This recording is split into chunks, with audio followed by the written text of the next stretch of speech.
கனியிட ஏறிய சுளையும் முற்றல் களையிட ஏறிய சாரும் நனிபசு பொழியும் பாலும் தென்னை நல்கிய குளிரல நீரும் இனியன் என்பேன்.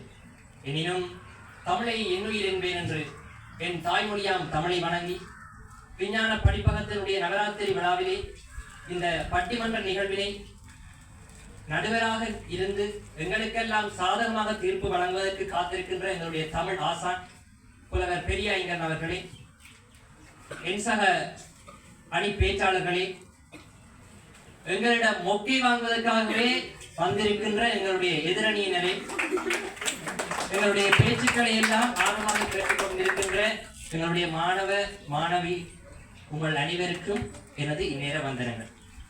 நடுவர் அவர்களே, எங்களுடைய எதிரணி தலைவி அஸ்வியா சொல்லிட்டு போயிருக்கிறார், மேக்கப் ஆண்களும் போயிடணுமா. நடுவர் அவர்களே, நாங்கள் ஒன்றை கவனிக்க வேண்டும். நீங்கள் அதாவது பெண்கள் ஏன் மேக்கப் போடினான், ஆண்கள் பார்க்கணும் அப்படி என்றேக்குள்ள நாங்கள் போடுறதில் என்ன கூட நாங்கள் போறீங்க ஏதோ லேசர் ட்ரீட்மெண்டா டெக்ஸ்டிங்கா ஏதோ ஏதோ எல்லாம் சொல்றாங்க, எனக்கு ஒன்றும் விளங்கல. அடுத்தது பைக் வாங்குறதை பற்றி கழிச்சிட்டு போனவா, RS 200 RS 100 ஓகே, நாங்கள் ஸ்டேட்டஸ் போடுறோம், நாங்கள் இல்லைன்னு சொல்லல. ஸ்டேட்டஸை இன்ஸ்டாகிராம் ஃபேஸ்புக் ஸ்டேட்டஸை வாட்ஸ்அப்ல தான் போடணும். இன்ஸ்டாகிராம் டிக்டாக் இப்படியான சோசியல் மீடியாவில் நீங்க பாக்குறீங்கன்னு சொன்னீங்க. அப்ப டேட்டாவை பத்தி கேட்க சொன்னீங்க, நாங்கள் டேட்டாவை வேஸ்ட் பண்றோம். அப்ப நீங்கள் டேட்டா போடாம வேற எதுவும் உங்களுக்கு எதுவும் புது அப்டேட் எதுவும் தந்திருக்கிறாங்க போன்ல டேட்டா எல்லாம் பாக்குறது. அதே மாதிரி தான் நாங்கள் ஏன் முதல் பைக் பண்றோம். ஒருதன் பைக்கை வண்டிட்டு முதலாவது யார் ஏத்த போறான் இந்த காலத்துல, முதல் போறான் கோயில ஒரு மாலையை போடுறான், அது என்ன செய்யறானோ இல்லையா அது அடுத்த விஷயம். நேர போறான், பேபி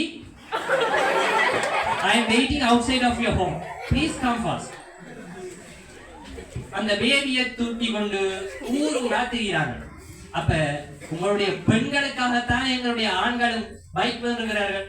அதே மாதிரி உங்களுடைய பெண்கள் காதலிகள் தான் காதலனை எனக்கு இந்த பைக்ல தான் போகணும், இந்த பைக்ல நான் ரைட் போகணும், என்னை இப்படி கூட்டி கொண்டு போகணும், எனக்கு அது வண்டித்தான் இது வண்டித்தான். ரீசார்ஜ் பண்றதை பற்றி கழிச்சவ ரீசார்ஜ் பண்றது என்னத்துக்கு, உங்களோட காய்க்கணும். ஆனா நீங்கள் எங்களோட காய்க்காம வேற எவனோட எல்லாம் கழிச்சு கொண்டு.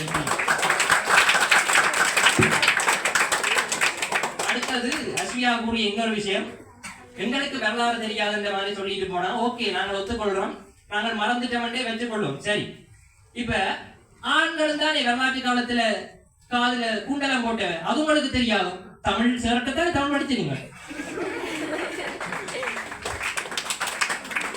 இவ்வாறெல்லாம் தேவையில்லாத விடயங்களை சொல்லிக்கொண்ட எதிரணியினருக்கு இது என்னுடைய பதிலாக இருக்கும் என்பதை கூறி